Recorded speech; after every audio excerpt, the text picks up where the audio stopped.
Namaskar. This time the GDP looks very, very good. The last quarter, January 2023 to March 2023, we have exceeded expectation to grow our GDP to 6.1%. 6.1%. Now, what has happened is this growth of 6.1% has also ensured that our FY23, the year 23, we show almost 7.2% growth to our GDP. So this is the story. Now, a couple of things we need to understand. First is, ठीक है, ये सब हो गया, GDP and all grown. How is it going to help us? Good evening to you, sir. Tell me, first of all, tell me your views on this 6.1% growth and our expected 7.2% growth in FY23. So, first thing is that what we get are the, in a sense, tentative numbers. These are final numbers. In fact, even for the year 2021, which is 2 years earlier, we only have the second revised estimates. And for 21-22, we have the first revised estimates. And these are called, projected estimates, because very limited data is available for the quarter. And that data can be revised later on if there are problems. So the first thing is that these are tentative numbers.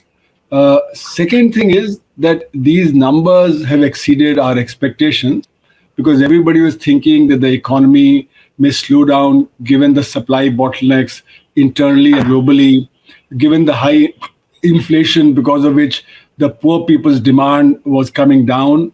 Also because there was expectation of recession in the global economy, which has not materialized. Even though Germany has gone into recession, England has just about escaped recession, but a large part of EU may also go into recession. So that's the biggest market.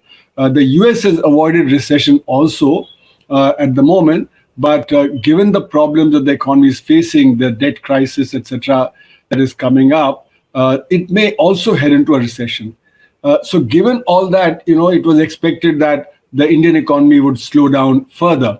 It had been slowing down quarter on quarter in the last year. But because the world economy has not done so badly, the supply bottlenecks have been much less. The rate of inflation has come down. So the rate of growth has turned out quarterly higher than what was expected. It was expected it could be around 4.5 or 5, but it's above 6. So that's a good thing that the economy has not done that badly, and therefore the annual rate of growth has come out to 7.1, 7.2% that people are talking about. So it's a positive thing. However, always these aggregates hide things that are not visible. These numbers that we are talking about are aggregate numbers. GDP consists of what's happening in agriculture, industry, services, and so on. It also is measured in terms of what's happening to consumption, to investment, to government expenditure, and so on. Now, when we look at the disaggregated picture, manufacturing is not doing so well. Manufacturing is a laggard. Services sector has rebounded because services sector was hit the most during the pandemic and the lockdowns. So that has been reviving. So we know, for instance, occupancy in hotels. We know that air travel, they're rebounding. So even though air travel is not fully back to where it was pre-pandemic, but still it's almost 95%, whereas in between it was almost like completely shut down. So therefore, the rate of growth has come up because of what's happened in the services sector. Agriculture is held up because agriculture was not affected by the pandemic. Also, agriculture is doing better because last year the wheat crop had been damaged by the excessive heat. This year it was expected that because of the unseasonal rainfall, maybe the wheat crop would again get damaged, but obviously it has not been damaged to that extent. So agriculture growth rate has also been good. So in other words, this is the kind of sectoral growth, what's happening in agriculture, industry, services, and so on. And most of them seem to be doing better. But there is a problem that's coming up that the consumption at the current prices, that as a share of GDP has fallen compared to last year. So consumption is very important because that's what creates demand in the economy. And when the consumption share of GDP has come down, it implies that there could be slowing down further. Similarly, government expenditure, what's government consuming, that has also come down as a share of GDP. However, to compensate for that, the investment has gone up. What is called the gross fixed capital formation, that has gone up. However, there is also another thing, which is how are the export and import doing? Because exports, the more the export, the more the demand in the economy, the more the growth in the economy. But when you have more imports, then that lowers the demand in the economy. So this export minus import creates demand in the economy, and that is pointing to a slowdown because the global recession, our exports have not done as well as they should have done. So our gap between the export and import, that has expanded. So where does the entire thing lie? The entire thing lies in the discrepancies. There is a component called discrepancies. If you have a problem in the data from different ends, then it's captured in the discrepancy. Now, why are the discrepancies expanding? That then becomes the question, that why is the discrepancy factor so much? So it's the highest factor in the growth story. And that is where I think the problems are with our data. Now, the data has several kinds of issues, but the most important is that our quarterly data does not contain the unorganized sector data except for agriculture. Now, agriculture data is obtained by crop cutting experiments, and that becomes available. But what about, like your dhabas? What about your services of various kinds, your neighborhood store, and various other such services? That is where the unorganized sector data is not available. And therefore, it is assumed that the unorganized sector is growing at the same rate as the organized sector. But that was true before demonetization. Since then, the unorganized sector is declining. And because it's declining, the demand is shifting to the organized sector. And therefore, the rate of growth of the organized sector is going up. So this creates a problem because the unorganized sector is not independently measured. Now, the second thing is that the quarterly data, you don't even have the full organized sector data. Even the industries data, only the corporate sector data is available for 300-400 companies. And that is taken as the representative of the organized sector. So the full organized sector data is not available. The unorganized non-agriculture data is not available. And therefore, there are complications that come up in the data. And the unorganized sector's decline is not captured. So actually, the economy has not grown at 6.1%. If the unorganized sector is declining, and because of the pandemic, it declined very fast. Earlier, it had declined because of GST, and earlier it had declined because of the demonetization. Then what you find is that the rate of growth is not 6.1%, but it's probably more like 0% or 1%. And if that is the case, then the overall growth is not 7.2%, but more like 1 or 2 or 3%. So in that case, Indian economy would not be the fastest growing economy, as is often claimed, that we are the fastest growing large economy. We have weathered the storm of the pandemic very well, and that's why we are doing well. So that all is based on only the organized sector data and not the unorganized sector data independently incorporated. Sir, you spoke about the industries, you spoke about manufacturing versus services. Now, what really happens if services industries are doing well, very good? What really happens if manufacturing doesn't pick up? So, manufacturing has forward and backward linkages. Like, for instance, if you produce sugar, then you need sugar cane. If you produce textiles, you need cotton, and then it's sold. So therefore, you have the trade distribution networks that are associated. So it is said that, manufacturing has backward and forward linkages in the entire economy. So if the manufacturing sector is doing well, then the other sectors will also be doing very well. But unfortunately, as I said earlier, all our sectors, whether it's manufacturing or whether it's trade or whether it's finance, etc., there's an organized sector and there's an unorganized sector. In manufacturing also, there's an organized and an unorganized sector. The unorganized sector is unequivocally declining. And that is, you can see, for instance, in the textile sector, in the leather goods sector, in the luggage industries, in the pressure cooker sector, in the FMCG sector, and even in the trade sector. E-commerce is expanding 10, 20, 30, 40%. Now, how can it expand at that rate if the economy is not doing very well? It can only do so because the neighborhood stores, the mom and pop stores, they are declining, and the demand is shifting from them to e-commerce. So, for instance, even in my household, before the pandemic, we ordered nothing from the e-commerce, but now 90% we order from e-commerce. We don't visit the neighborhood stores as much. And that's happening to a large number of middle class and upper class people who have shifted to e-commerce away from the neighborhood stores where they used to go and visit to buy their things. So it shows that demand is shifting from the unorganized to the organized sector. And that's why we need to capture the unorganized sector's decline independently of the organized sector. Sir, who provides more job? Does the organized sector provides more job, or does the unorganized sector provides more job? So unorganized sector has 94% of the employment and organized sector has only 6% of the employment. And that's because organized sector is highly automated and mechanized. You can see, for instance, you go to a bank. Earlier, everything in the 1990s used to be done in the bank through the clerk. You deposit money, you withdraw money, you get your passbook signed. Now everything is done through the computers, or at best, you need to go to the ATM to withdraw money. So therefore, the demand for clerks in the banks has gone down. And this kind of automation you can see in automobile industry, where large number of robots, are doing the welding and the various other processes. So the organized sector is highly automated, and now with artificial intelligence, it is getting even more automated. And therefore, the requirement for labor is declining.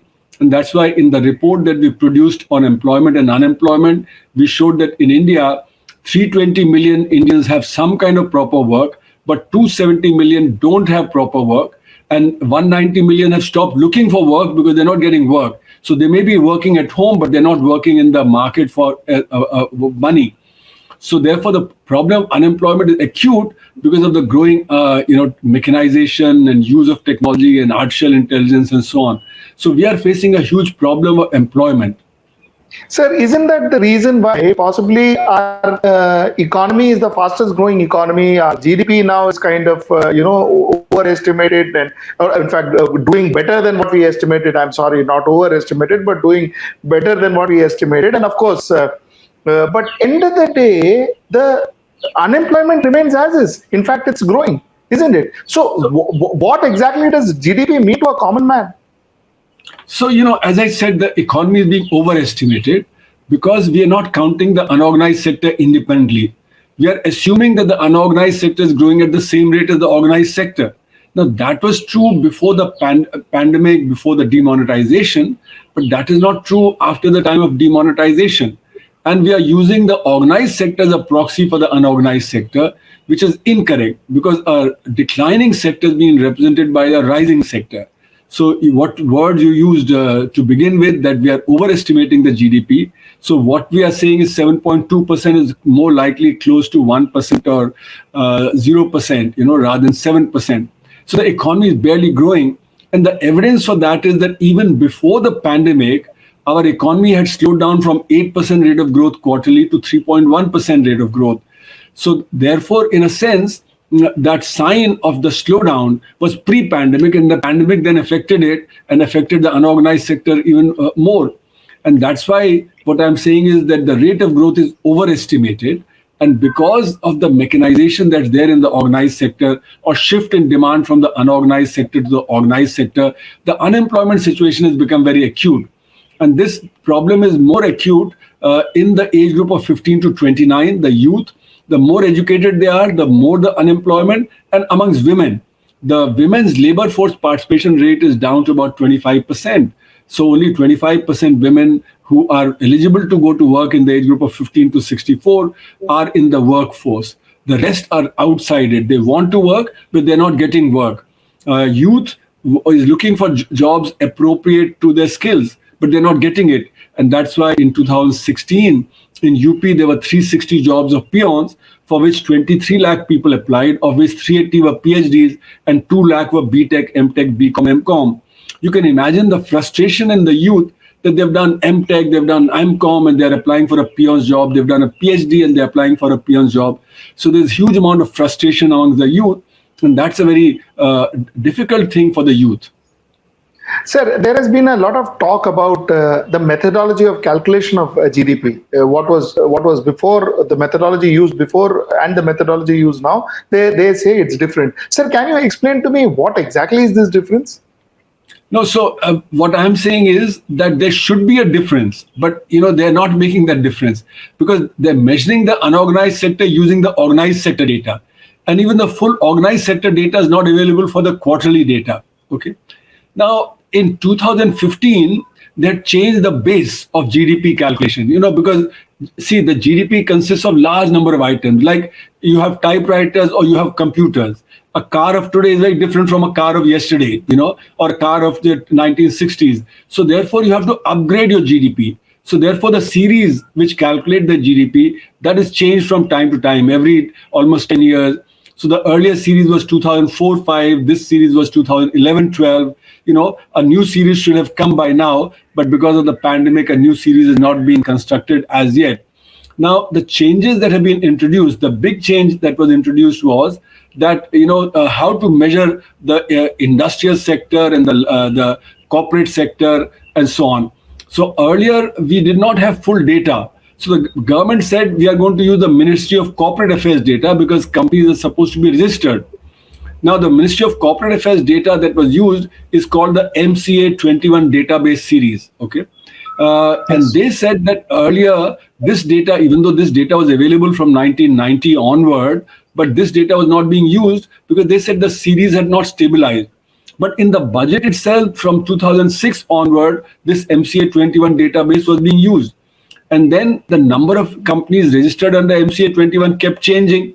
So post demonetization, they said we have shut down 3.5 lakh companies, which were shell companies. So shell companies create a problem because shell companies don't actually produce anything, but they're counted, and therefore, there is a miscounting of the data. So in a sense, the MCA 21 database also created a problem.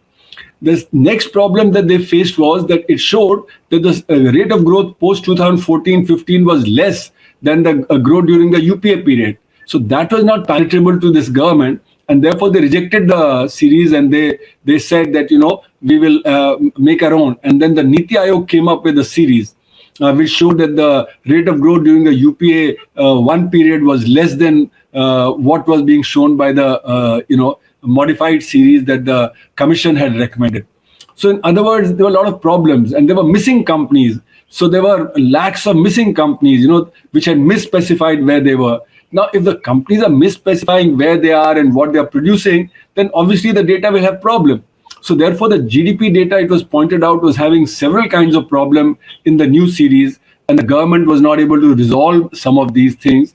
And yet they said, for instance, during the demonetization year 2016-17, the rate of growth was above 8%, whereas everybody knows that the rate of growth declined very sharply because of demonetization. So the government has been playing around with the GDP series, trying to show a better face to the world that we are the fastest growing economy, we are doing very well, etc. But that means the credibility of the GDP series has been down. In fact, the former chief economic advisor, Mr. Subramanian, who was there earlier in 2015-16, he had a paper showing that we were overestimating GDP growth by 2.5%. So like this, many kind of controversies came up around this GDP series, and certainly during the pandemic, etc., the GDP series method should have been revised, but it has not been revised. Sir, tell me, as a common person, what does GDP tell me? When I hear it's growing and it is coming down and we are fastest growing around, what does it tell me? Will it give me more money in my pocket? Will it give me better food? Will it give me more opportunities? Will it give me better education? What does it tell me, sir? So a GDP is a measure of everything that is produced in the economy. The more you produce, the more goods and services are available in the economy. But there is a problem of distribution. Some people will get more of it, some people will get less of it. So like the organized sector is growing, so all those who are employed in the organized sector, they are going to have a higher income. The profit earners, the company owners, they will have a higher income. So as the RBI data shows that in spite of the pandemic, the corporate sector's revenue grew at about 40%, their profits grew at about 24%. So they were doing very well, and that's why the stock market was doing very well. But the unorganized sector, that has been declining. So the 94% who are working in the unorganized sector, they have been not having as good or a part of the growth of the GDP. So in the e-Shram portal, where the unorganized sector workers are supposed to register, there 28 crores had registered by November, and of that 94% said they are earning less than 10,000 rupees. In other words, the growth had not trickled down to the vast numbers in the unorganized sector. Similarly, in agriculture, there have been protests because agriculture is saying that their incomes are not rising, they are in trouble. And 85% of the farmers are either small or marginal farmers cultivating less than 5 acres of land.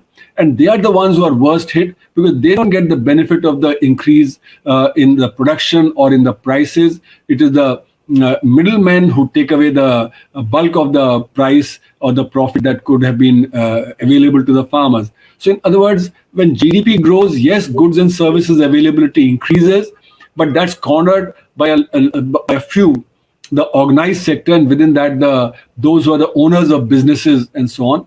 But the workers don't benefit so much. The unorganized sector doesn't benefit, and they have been hit hard by inflation.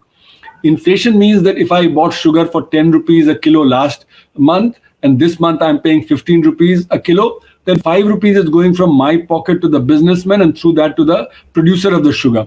So inflation lowers the purchasing power of the workers who are working, and especially in the unorganized sector, who do not have any de-utilization.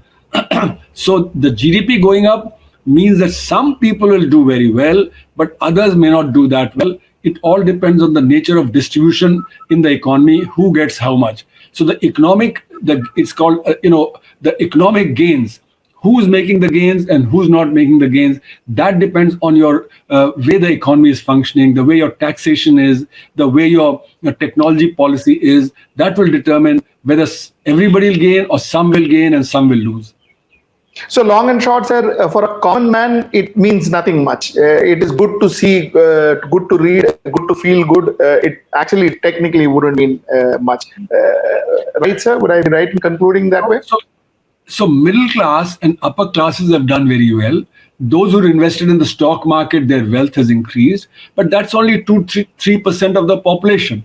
That's not the remaining 97% of the population who are marginal savers, who don't invest in the stock market, etc. So therefore, you can say that a small segment of the population is doing well, and that is the one that dominates the media. And that is the one that's upper middle class and the well-off segments who would praise the government, saying it's doing very well. And the remaining are labhartis. So the government has created 80 crore labhartis because they are people who are unable to make two ends meet. And therefore, they are being given some sops to the other. And that's why you see the government's strategy is to create these big conglomerates like the Adanis, Ambanis, Tatas. Their wealth has grown. The billionaires number is growing, right? Because they are getting concessions, etc. But on the other end, 80 crore labhartis means they are your vote bank. So you keep them in poverty, you keep them at a low level of existence, and you give them something before the election so that they vote for you. So the model is that you have labharti, 80 crore on one end, and you have the upper middle class and the well-off segments at the other. They are the ones who are doing well. They are the ones who dominate the media. They are the ones who are the opinion makers. They are the ones in the policy-making circles. So therefore, they create a hawa, as you say in Hindi, create a hawa that the economy is doing very well. But it has to be disaggregated, as I said.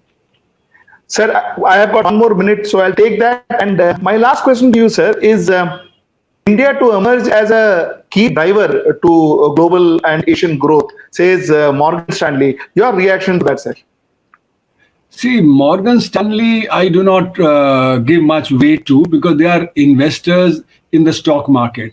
They want to create a climate in which, the stock markets do well. They are equity investors and so on. So they're looking only at the organized sector. They're only looking at the equity markets, and they want to create a positive environment for investment in the equity market so that they can get more business.